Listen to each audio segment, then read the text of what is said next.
harapin, hindi lang po today, Lord, kundi sa mga darating pa pong bukas. Marami po sa amin may tanong, why things are happening or why they're not happening. Pero Lord, kayo na po ang bahala sa amin. Kayo na po ang mag-take over. Your will, Lord, please, your will be done. Marami po sa amin, Lord, parang nasa isa po kaming sitwasyon na hopeless. Wala na pong pag-asa, wala na pong daan para malampasan pa. Nalilito na po, hindi na po namin kayang mag-isa. Lord, kayo na po ang maging anchor namin.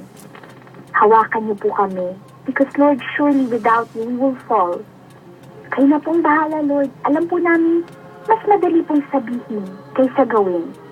But teach us to trust you more, believe in you more, and to surrender everything to you. Lord, inaalay po namin lahat, bawat pamilya, bawat tahanan, bawat puso, at ang aming pong bayan. Kapayapaan po, Lord, ang aming hiling sa inyo.